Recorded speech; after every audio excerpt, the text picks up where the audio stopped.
തിരുവചനം അതിമധുരമയം, തേനിനേക്കാൾ മധുരതരം.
അതിമധുരമയം, തേനിനേക്കാൾ മധുരതരം.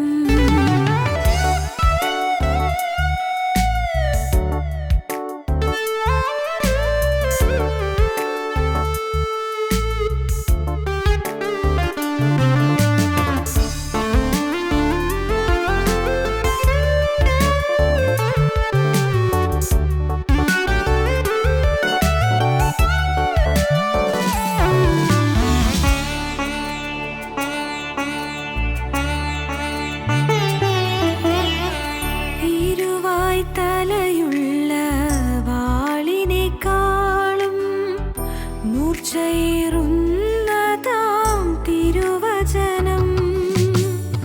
ഇരുവായ് തലയുള്ള വാളിനേക്കാളും മൂർച്ചയേറുന്നതാം തിരുവചനം.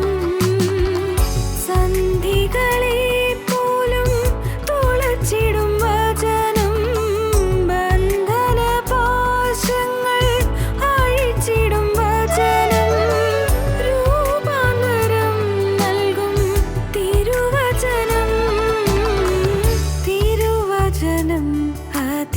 അതിമധുരമയം, തേനിനേക്കാൾ മധുരതരം. തിരുവചനം അതിമധുരമയം, തേനിനേക്കാൾ മധുരതരം.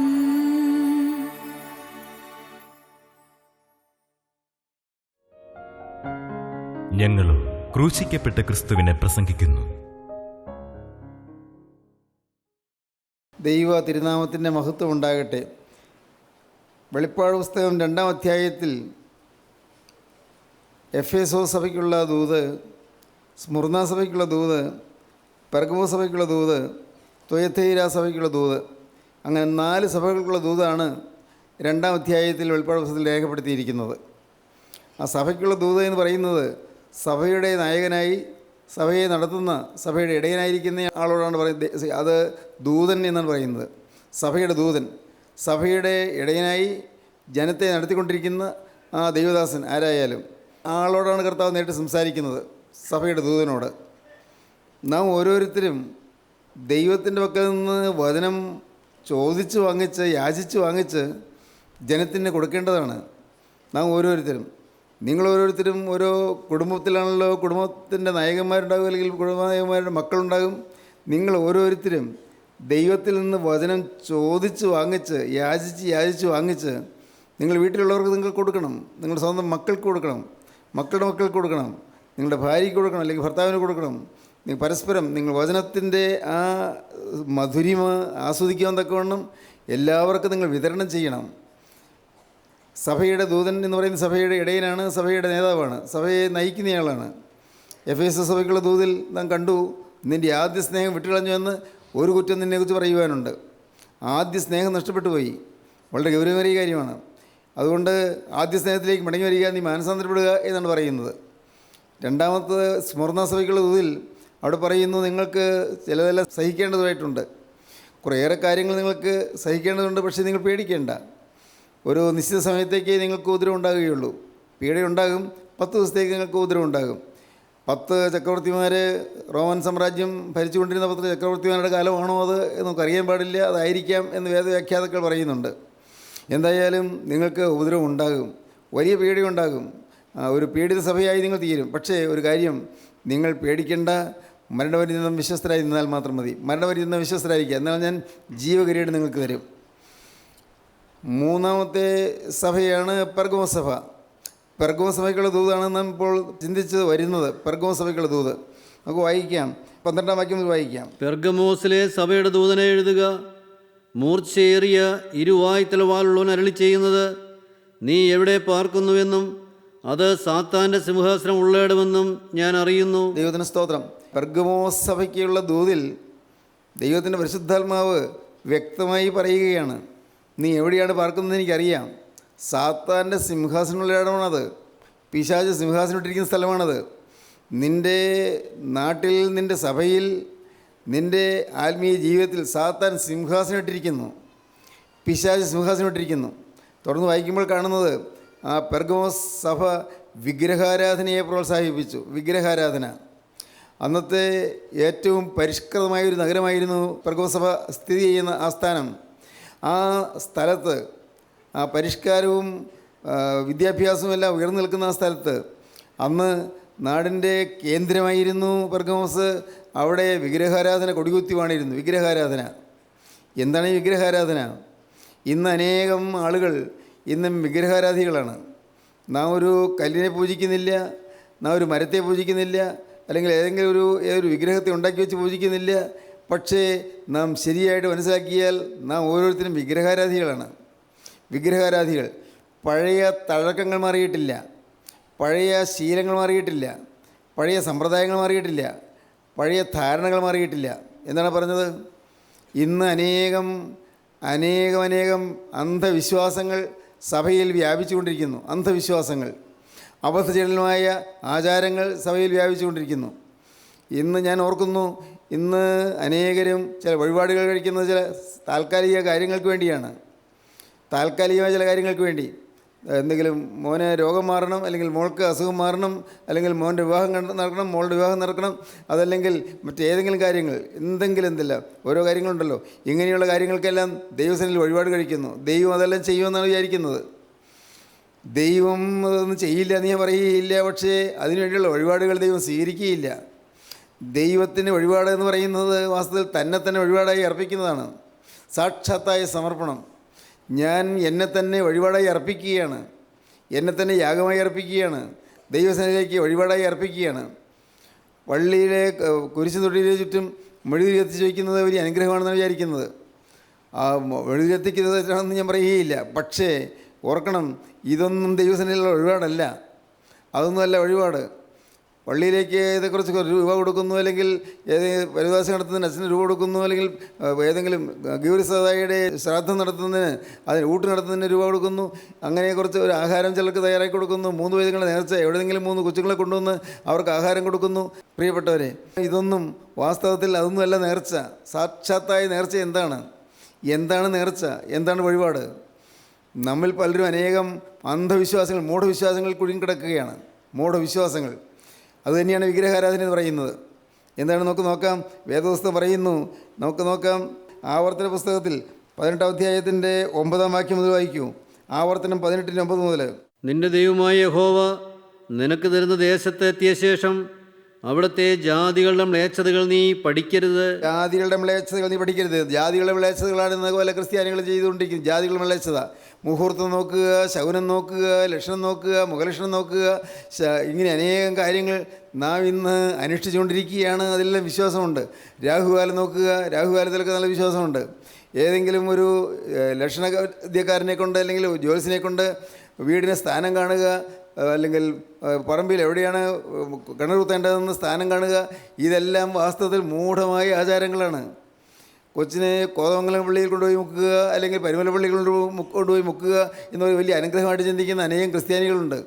പ്രിയപ്പെട്ടവരെ, ഇതെല്ലാം മൂഢതയാണ്, ഇതെല്ലാം വിഡ്ഢിത്തമാണ്. ഇതൊന്നും ദൈവം പ്രസാദിക്കുന്ന കാര്യങ്ങളല്ല. കോതമംഗലം പള്ളി ആയാലെന്ത്, പരുമല പള്ളി ആയാലെന്ത്, നമ്മുടെ ഇടവപ്പള്ളി ഒരു കൊച്ചു ചാപ്പലായിക്കോട്ടെ, എവിടെ ആയാലെന്ത്, അത് ദൈവവിശ്വാസത്തിൽ അടിയുറച്ചുകൊണ്ട് ആ സ്നാന ശുശ്രൂഷ മാമോദിസ നടത്തുക, അതല്ലേ വേണ്ടൂ. എവിടെ ആയാലെന്ത്. പ്രിയപ്പെട്ടവരെ, ഏതൊരു പള്ളിക്കൊരു പ്രത്യേകതയില്ല, അല്ലെങ്കിൽ ഒരു പരിശുദ്ധൻ്റെ നാമത്തിൽ എന്ന് പറഞ്ഞ ഒരു പ്രത്യേകതയില്ല. എല്ലാ പള്ളികളും പരിശുദ്ധന്മാരുടെ നാമത്തിലാണ്. ഏത് നാമത്തിൽ പള്ളി സ്ഥാപിച്ചു എന്നുള്ളതിനൊന്നും ഒരു പ്രാധാന്യവുമില്ല. നാം മൂഢവിശ്വാസങ്ങൾ കഴിവപ്പെട്ടു പോകരുത്. ഇത് കേൾക്കുമ്പോൾ നിങ്ങൾക്ക് ചിലർക്ക് ഇങ്ങനെയുള്ള വിശ്വാസങ്ങളുള്ളവർക്ക് ഇത് ഒത്തിരി അതിക്രമമായിട്ട് തോന്നും. നമുക്ക് വായിക്കാം, തുടർന്ന് വായിക്കാം.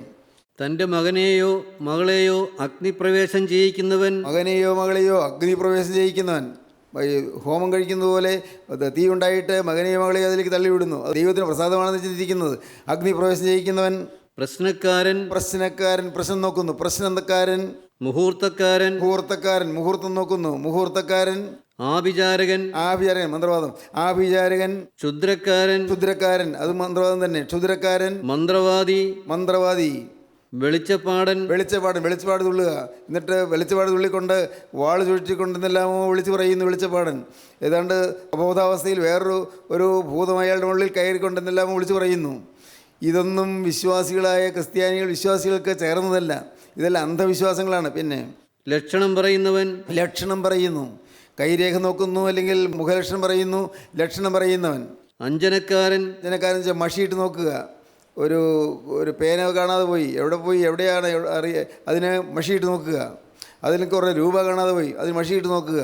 അല്ലെങ്കിൽ ഏതെങ്കിലും ഒരു വ്യക്തിയെ കാണാതായി, മഷിയിട്ട് നോക്കുക. ഇതെല്ലാം അബദ്ധമാണ്, അതെല്ലാം അന്ധവിശ്വാസമാണ്, അതെല്ലാം മൂഢവിശ്വാസമാണ്. പിന്നെ എന്നിങ്ങനെയുള്ളവരെ നിങ്ങളുടെ ഇടയിൽ കാണരുത്. പിന്നെ ഈ കാര്യങ്ങൾ ചെയ്യുന്നവനെല്ലാം യഹോവയ്ക്ക് വെറുപ്പാകുന്നു. കർത്താവിൻ്റെ പുസ്തകത്തിൽ പറഞ്ഞിരിക്കുന്നു. ഇങ്ങനെയെല്ലാമുള്ള കാര്യങ്ങൾ ഇന്നും കൂട്ടായ്മ വരുന്ന ചില ദൈവമക്കൾക്ക് ഇപ്പോഴും ഉണ്ട്. രാഹുകാലം നോക്കുന്നു, വിവാഹത്തിന് മുഹൂർത്തം നോക്കുന്നു. അച്ഛാ ഒത്തിരി കഴിഞ്ഞോട്ടെ, രാഹുകാലം കഴിഞ്ഞിട്ടാട്ടെ കല്യാണം എന്ന് പറയുന്ന ആളുകളുണ്ട്. അച്ഛാ കുറച്ചൊന്ന് വെയിറ്റ് ചെയ്യണേ അത് എന്ന് പറഞ്ഞാൽ അച്ഛന് വെയിറ്റ് ചെയ്യിച്ചിട്ട് രാഹുകാലം കഴിച്ചിട്ട് കല്യാണം കഴിക്കുന്ന ആളുകളുണ്ട്. ജോലിക്ക് ചേരാൻ നേരത്ത് രാഹുകാലം നോക്കി ജോലിക്ക് ചേരുന്ന ആളുകളുണ്ട്. വിശ്വാസികൾ എന്ന് പറയുന്നവരാണ്, പള്ളിയിൽ പോകുന്നവരാണ്, നമസ്കാരം ചൊല്ലുന്നവരാണ്, കുർബാന ഗീതങ്ങൾ ആലപിക്കുന്നവരാണ്, വേണമെങ്കിൽ സുറിയാനിയിലും ആലപിക്കുന്നവരാണ്. പ്രിയപ്പെട്ടവരെ, ഇതെല്ലാമുള്ള അനേകം ആളുകളിൽ നിന്ന് മൂഢവിശ്വാസത്തിലാണെന്ന് അവരറിയുന്നില്ല. ദൈവത്തിന് സ്തോത്രം. നമുക്ക് വായിക്കാം. ഈ കാര്യങ്ങൾ ചെയ്യുന്നവനെല്ലാം യഹോവയ്ക്ക് വെറുപ്പാകുന്നു. ഇങ്ങനെയുള്ള മ്ലേച്ഛതകൾ നിമിത്തം നിന്റെ ദൈവമായ യഹോവ അവരെ നിന്റെ മുമ്പിൽ നിന്ന് നീക്കിക്കളയുന്നു. ദൈവത്തിന് സ്തോത്രം. നിന്റെ ദൈവമായ യഹോവയുടെ മുമ്പാകെ നീ നിഷ്കളങ്കനായിരിക്കണം. ലേവ്യ പുസ്തകം 19:26 വാക്യം വായിക്കാം. രക്തത്തോടു കൂടിയുള്ളത് തിന്നരുത്. ആഭിചാരം ചെയ്യരുത്. മുഹൂർത്തം നോക്കരുത്. നിങ്ങളുടെ തലമുടി ചുറ്റും വിളുമ്പ് വടിക്കരുത്. ഇന്ന് പേര് ചില പ്രത്യേക രീതിയിൽ താടിയെല്ലാം നിർത്തുകയൊക്കെ ചെയ്യുന്നുണ്ടല്ലോ. ഇതെല്ലാം ദൈവവചനത്തിന് വിരുദ്ധമാണ്. പച്ച കുത്തുന്നുണ്ടല്ലോ, ദൈവവചന വിരുദ്ധമാണ്. ഈ ഓജോ ബോർഡ് കളിക്കുന്നുണ്ടല്ലോ, ദൈവവചനത്തിന് വിരുദ്ധമാണ്. ഓജോ ബോർഡ് ഞാൻ കണ്ടിട്ടില്ല, പറഞ്ഞ് കേട്ടിട്ടേ ഉള്ളൂ. ഓജോ ബോർഡ് അതെല്ലാം പൈശാചികമാണ്. അതൊന്നും അനുഷ്ഠിക്കരുത്. അതൊന്നും നമ്മുടെ പരിസരത്ത് പോലും ഒന്നും പോകരുത്. പ്രിയപ്പെട്ടവരെ, കുരിശല്ലേ എന്ന് വിചാരിച്ച് കുരിശ് കൊണ്ടുവന്ന് നമ്മുടെ വീട്ടിലേക്ക് കയറിപ്പോൾ നടക്കലിൻ്റെ ചുവട്ടിൽ കുഴിച്ചിട്ടാൽ അനുഗ്രഹമാണെന്ന് വിചാരിക്കുന്ന ആളുകളുണ്ട്. ശുദ്ധമായ അസംബന്ധം. ഒരിക്കലും ഈ മണ്ടത്തരത്തിൽ നിന്ന് പോകരുത്. പറമ്പിൻ്റെ 4 മൂലയ്ക്കും കുരിശിടുന്ന ആളുകളുണ്ട്. 4 മൂലയ്ക്കല്ല കുരിശിടേണ്ടത്. കുരിശ് എൻ്റെ ഹൃദയത്തിൽ വരണം. ഹൃദയത്തിലാണ് കുരിശ് വരേണ്ടത്. പറമ്പിലെവിടെയെങ്കിലും കുരിശ് വെച്ചെന്നുള്ളത് പുണ്യമൊന്നുമില്ല. കുരിശിനെ അവമാനിക്കുകയാണെന്നുണ്ടെങ്കിൽ പറയാം. കുരിശ് നിന്നെ കാക്കാനുള്ള അങ്ങനെയുള്ള ഏതോ ഒരു ബിംബമായിട്ട് നിങ്ങൾ കുരിശിനെ കാണരുത്. കുരിശിൽ മരിച്ച രക്ഷകനായ ക്രിസ്തുവിനെയാണ് കാണേണ്ടത്. കുരിശിനെ നാം ചെറുതായി കാണിക്കുകയല്ല. പക്ഷേ കുരിശ് പറമ്പിനെ സൂക്ഷിക്കാനുള്ള ഒരു വസ്തുവായിട്ട് കാണരുത്. ഇങ്ങനെയുള്ള അനേകം മണ്ടത്തരങ്ങൾ അനേകം പറ്റുന്നുണ്ട്. ആരെക്കൊണ്ടോ ഏലസ് ഓദിച്ച് കുഞ്ഞുങ്ങളുടെ അരയിൽ കെട്ടുന്ന ആളുകളുണ്ട്. ഏലസ് കെട്ടുക. പ്രിയപ്പെട്ടവരെ, എന്തെല്ലാം അന്ധവിശ്വാസങ്ങളാണെന്ന് പറഞ്ഞിരിക്കുന്നത് വായിച്ചേ. താടിയുടെ അറ്റം വിരൂപമാക്കരുത്. ആടിയിട്ടം വിരൂപമാക്കരുത്. ഇന്ന് അനേകം ആളുകൾ എന്തിനു വേണ്ടി ഇതൊക്കെ ചെയ്യുന്നു? മറ്റുള്ളവരെ ആകർഷിക്കാനായിരിക്കാം. ഒരുപക്ഷെ അതൊരു മുഖസൗന്ദര്യമാണെന്ന് അവർ ധരിച്ചായിരിക്കാം. സൗന്ദര്യമാണോ ഇല്ലയോ എന്നുള്ളത് അവരവരെ തീരുമാനിക്കേണ്ടത്. പക്ഷേ ഞാൻ വ്യക്തമായിട്ട് വേദവസം പറയുന്നു, താടിയുടെ അറ്റം വിരൂപമാക്കരുത്. മരിച്ചവനു വേണ്ടി ശരീരത്തിൽ മുറിവുണ്ടാക്കരുത്. മെയ്മേൽ പച്ച കുത്തരുത്. ശരീരത്തിൽ പച്ച കുത്തരുത്. ഞാൻ യഹോവയാകുന്നു. ഞാൻ നിന്നെ ശുദ്ധീകരിക്കുന്ന യഹോവയാകുന്നു, ശുദ്ധീകരിക്കുന്ന ദൈവമാകുന്നു. ദൈവം പറയുകയാണ്, വ്യക്തമായി പറയുകയാണ്. ഇങ്ങനെയുള്ള അനേകം അന്ധവിശ്വാസങ്ങൾ, അബദ്ധജടിലമായ ആചാരങ്ങൾ എല്ലാം ഉണ്ട്. പ്രിയപ്പെട്ടവരെ, നിങ്ങൾ കേൾക്കൂ, കൃത്യമായിട്ട് പറയാം. എൻ്റെ ഈ വീട്ടിൽ അപ്പൻ മരിച്ചതിന് ശേഷം പിന്നെയും ചേട്ടൻ മരിച്ചു. അങ്ങനെ ആപത്തുകൾ കൂടെ വന്നു. അമ്മ നേർന്നു കോലഞ്ചേരി പള്ളിയിൽ ധർമ്മക്കാർക്ക് നേർച്ച കൊടുക്കാമെന്ന്. ഒരു തെറ്റുമില്ല. അവിടെ വരുന്ന ധർമ്മക്കാർക്കെല്ലാം, അവിടെ വഴിയോരത്തിരിക്കുന്ന ധർമ്മക്കാർക്കെല്ലാം പൈസ കൊടുക്കാമെന്ന് നേർന്നു. അമ്മ ആണ്ട് നോമ്പ് നോക്കിറ്റു. ഒരാണ്ട് മുഴുവൻ നോമ്പ് നോറ്റു. പിന്നെ കോലഞ്ചേരി പള്ളിയിലും കുന്നുകുട്ടി പള്ളിയിലും, കോലഞ്ചേരി പള്ളി പത്രോസ് പൗലോസ്യമാരുടെ നാമത്തിലാണ്, കുന്നുകുട്ടി പള്ളി ജീവരസാദയുടെ നാമത്തിലാണ്. ആ പള്ളികളിൽ ആൾരൂപം ഭണ്ഡാരത്തിലിട്ടു. വെള്ളി കൊണ്ട് ആൾരൂപം ഉണ്ടാക്കിയിട്ടു. ഇതെല്ലാം അന്ന് ഞാൻ കൊച്ചുകുട്ടിയാണ്. പക്ഷേ എനിക്ക് അന്നും വിവരമില്ല, കാര്യം അറിഞ്ഞുകൂടാ. പക്ഷേ അമ്മ പറഞ്ഞ് ഞാൻ തന്നെ കൊണ്ടുപോയി ഇട്ടിട്ടുണ്ട്. പാമ്പും പുറ്റും. പാമ്പ് ചെമ്പ് കൊണ്ടുണ്ടാക്കിയത്, അതിൻ്റെ പുറ്റ് സ്വർണ്ണം കൊണ്ടുണ്ടാക്കിയത്, അതിൻ്റെ മുട്ട വെള്ളി കൊണ്ടുണ്ടാക്കിയത്, അങ്ങനെ കുറേ പാമ്പും പുറ്റും അത് കൊണ്ടുപോയി നേർച്ചപ്പെട്ടിയിലിട്ടു. ഇതെല്ലാം പുണ്യമാണെന്നാണ് ധരിച്ചത്. അനേകം ആളുകൾ ഇതെല്ലാം ധരിച്ചു വെച്ചിട്ടുണ്ട്. ഇങ്ങനെയുള്ള അബദ്ധജടിലമായ വിശ്വാസങ്ങളും ആചാരങ്ങളുള്ള അനേകം ആളുകളുണ്ട്. പ്രിയപ്പെട്ടവരെ, കൂട്ടായ്മയിൽ ഇരുന്നുണ്ടെങ്കിലും ഇന്ന് നാം ഈ അന്ധതകൾ കൈവിട്ടിട്ടില്ല. എല്ലാവരും അല്ല, പലരും ഇതൊന്നും മനസ്സിലാക്കിയിട്ടില്ല. സ്ഥാനം നോക്കുന്നു. നമ്മുടെ കിണർ എവിടെയാണ് കുഴിക്കേണ്ടത്, സ്ഥാനം നോക്കുന്നു. വീട് വയ്ക്കേണ്ടത് എവിടെയാണ്, സ്ഥാനം നോക്കുന്നു. പ്രിയപ്പെട്ടവരെ, ഞാൻ ഈ അടുത്ത സമയത്ത് പറഞ്ഞല്ലോ, ഈ സ്ഥാനം നോക്കുക എന്ന് പറയുന്നത് ഇത്രയേ വേണ്ടൂ.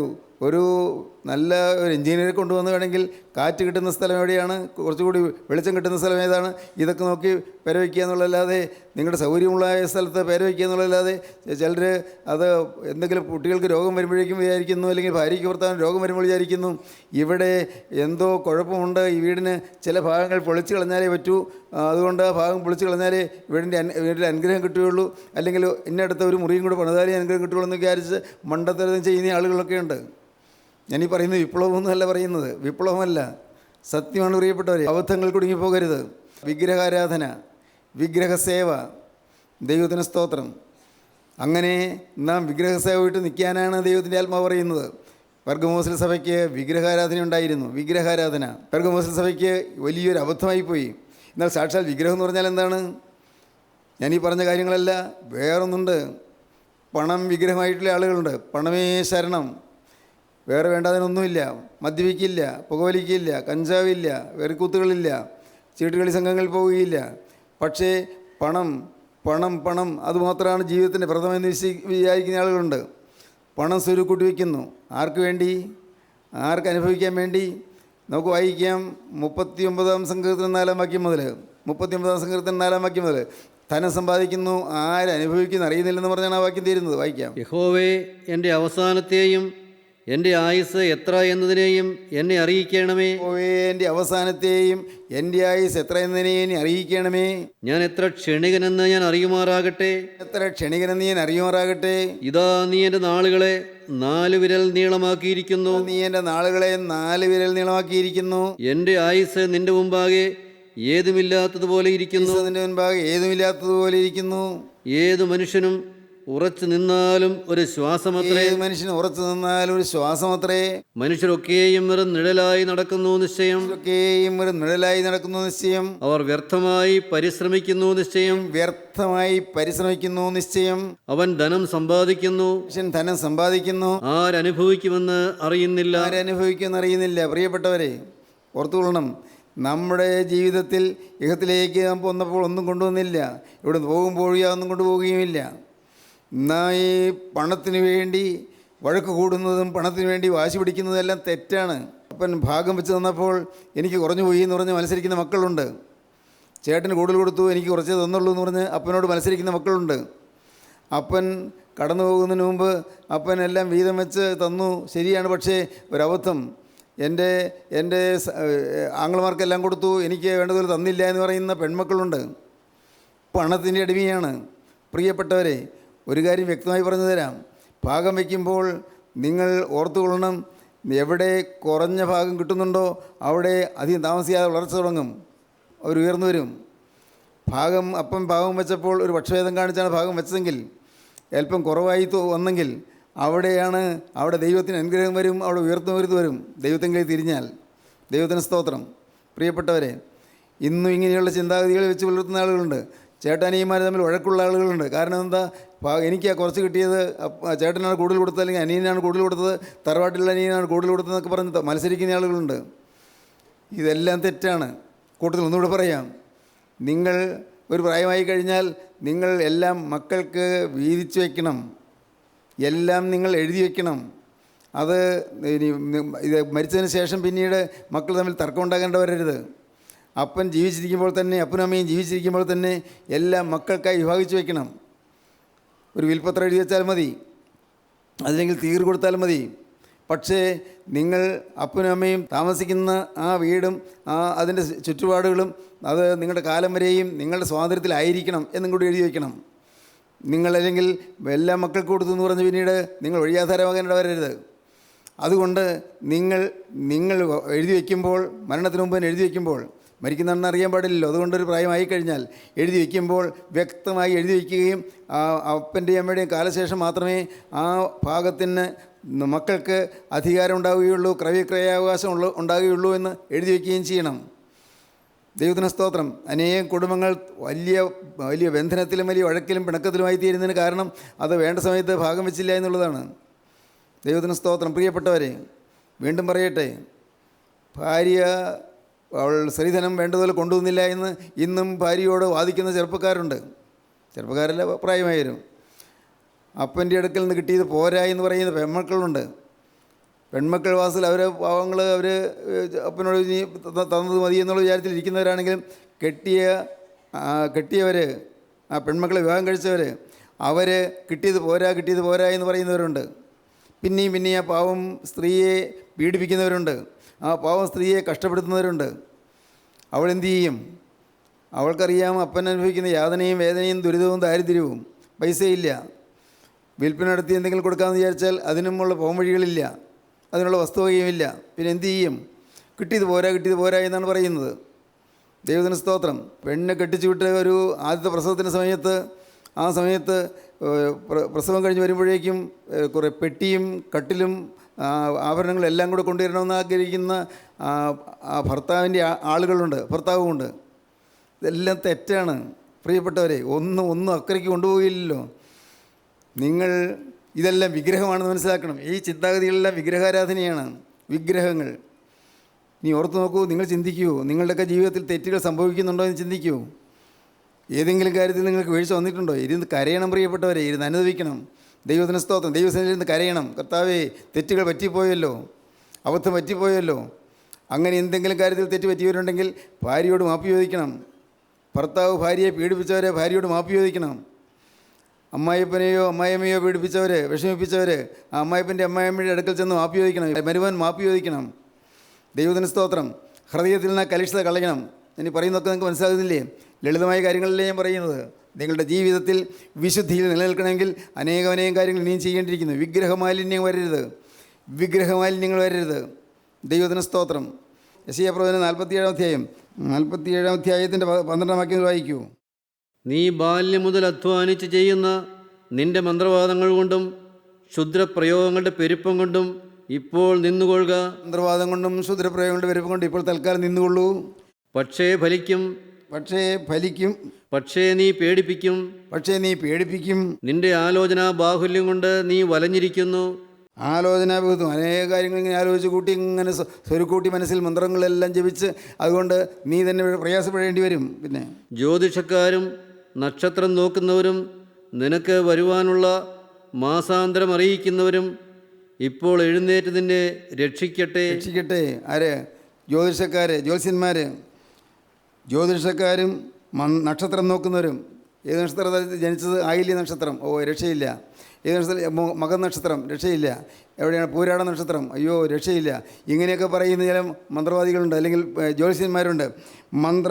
ജ്യോതിഷക്കാരും നക്ഷത്രം നോക്കുന്നവരും നിനക്ക് വരുവാനുള്ള മാസാന്തരം അറിയിക്കുന്നവരും, മാസാന്തരം മന്ത്ലി പ്രോഗ്നോസ്റ്റിക്കേറ്റേഴ്സ് എന്നാണ് ഇംഗ്ലീഷ്. മന്ത്ലി പ്രോഗ്നോസ്റ്റിക്കേറ്റ് എന്ന വാക്കിൻ്റെ അർത്ഥം ഫോർട്ടൽ എന്നാണ്, മുൻകൂട്ടി പറയുക എന്നാണ്. മാസത്തെ, ഈ വരുന്ന മാസത്തെ കാര്യങ്ങൾ എന്തെല്ലാം മുൻകൂട്ടി പറയുന്നത്. ഇന്നങ്ങനെയില്ലേ? വാരഫലം, മാസഫലം ഇല്ലേ? എങ്ങനെയൊക്കെ കിട്ടുന്നില്ലേ? പല പത്രങ്ങളിലൊക്കെ കാണാം വാരഫലം. അതൊന്നും നോക്കുകയേ വേണ്ട, അതൊന്നും യാഥാർത്ഥ്യമല്ല. നിങ്ങളതിന് വിശ്വാസം വയ്ച്ചു പോയത് അതും ഒരു വിഗ്രഹാരാധനയുടെ ഭാഗമാണ്. ദൈവത്തിന് സ്തോത്രം. നിങ്ങൾ ചിന്തിക്കൂ, നിങ്ങൾക്ക് എവിടെയെല്ലാമാണ് വിഗ്രഹാരാധന വരുന്നത്? പണത്തെ വിഗ്രഹമായിട്ട് കാണുന്നവരാരെല്ലാം ഉണ്ട്, ഭാര്യയെ വിഗ്രഹമായിട്ട് കാണുന്നവരാരെല്ലാം ഉണ്ട്, ഭർത്താവിനെ വിഗ്രഹമായിട്ട് കാണുന്നവരാരെല്ലാം ഉണ്ട്, മകളെ വിഗ്രഹമായിട്ട് കാണുന്നവരാരെല്ലാം ഉണ്ട്. പ്രിയപ്പെട്ടവർ ചിന്തിക്കൂ, നിങ്ങൾ ചിന്തിക്കൂ. യേശുക്രിസ്തുവിനേക്കാൾ കൂടുതൽ എന്തിനെ സ്നേഹിക്കുന്നോ, ആരെ സ്നേഹിക്കുന്നോ അത് നിൻ്റെ വിഗ്രഹമാണ്. കർത്താവിന് സ്തോത്രം. യേശുക്രിസ്തുവിനേക്കാൾ കൂടുതൽ എന്തിനെ പണത്തെ സ്നേഹിച്ചാൽ പണം വിഗ്രഹം. യേശുക്രിസ്തുവിനേക്കാൾ കൂടുതൽ ഭാര്യയെ സ്നേഹിച്ചാൽ ഭാര്യ വിഗ്രഹം. യേശുക്രിസ്തുവിനേക്കാൾ കൂടുതൽ ഭർത്താവിനെ സ്നേഹിച്ചാൽ ഭർത്താവ് വിഗ്രഹം. യേശുക്രിസ്തുവിനേക്കാൾ കൂടുതൽ മക്കളെ സ്നേഹിച്ചാൽ മക്കൾ വിഗ്രഹം. ദൈവത്തിന് സ്തോത്രം. യേശുക്രിസ്തുവിനേക്കാൾ കൂടുതൽ പള്ളിയെ സ്നേഹിച്ചാൽ പള്ളി വിഗ്രഹം. അതുകൊണ്ടല്ലേ ഈ കേസും മറ്റും നടക്കുന്നത്. പള്ളി വിഗ്രഹമായിട്ടുള്ളവർ. അല്പം സുബോധം കിട്ടിയാൽ ഒന്ന് ചിന്തിച്ചാൽ നോക്കൂ, എന്തിന് മനുഷ്യൻ വഴക്കടിക്കുന്നു? പള്ളിയിൽ എന്തിന് വഴക്കടിക്കുന്നു? പള്ളിയിൽ എന്തിനെ ഭിന്നത ഉണ്ടാക്കുന്നു? പള്ളിയിൽ എന്തിനെ അഭിപ്രായ വ്യത്യാസം ഉണ്ടാക്കുന്നു?